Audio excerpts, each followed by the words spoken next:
The people of Indonesia are getting richer faster than those of any other Asia-Pacific nation, even China. So Indonesia should be a perfect place for Citigroup, the American bank that has bet its future on emerging markets. Except Indonesia has put Citigroup in the penalty box, banning it from issuing new credit cards and taking on new wealth management clients after a series of extraordinary and embarrassing events. They make for a fascinating story in this month's issue of Bloomberg Markets magazine, available on newsstands now. The author of the article, Bloomberg's Bill Mellor, is with us. He's with us live, in fact, from Sydney, Australia. Bill, good morning to you. Why don't you walk us through these embarrassing and extraordinary events that got the handcuffs slapped on Citigroup effectively in Indonesia?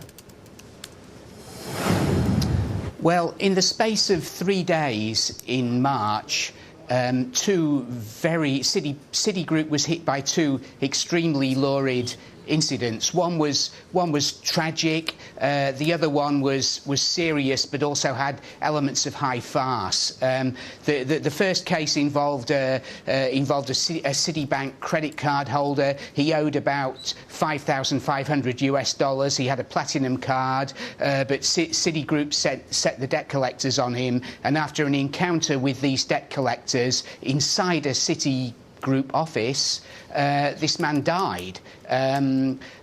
His widow is suing for $348 million and saying that these debt collectors killed her husband. Bill, before we get on, he died of natural causes. Okay, no. I'm sorry. You did explain what Citigroup has to say, but I wanted to explore that just a moment more before we get on to the second example.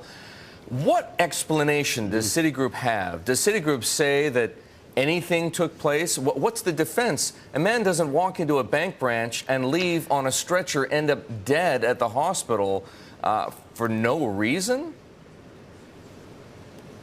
Well, Citi say that they have no evidence that he came to any physical harm. But I spoke to the lawyer of these debt collectors who are under arrest, charged with causing his death, and the lawyer admits that these men tapped him on the shoulder, banged the table and kicked his chair, but they say that he actually died of natural causes, of, say, a stroke, for instance, and that the brain damage he suffered was caused by a stroke and not by violence. This is a guy who was 49 years old and was able to get on a motor scooter to ride down to the branch. It's not like he was walking, around with a cane, correct? His wife told me he was looking pretty fit when she waved him goodbye that morning. Yes, and he certainly had no difficulty walking into the Citibank office, but he left it in a wheelchair. Bill, we have about a minute left, so fill us in on the second example, the one that has barred Citigroup from taking on new wealth management clients. This is quite extraordinary. There's a Citigold wealth relationship manager called Inong Melinda D.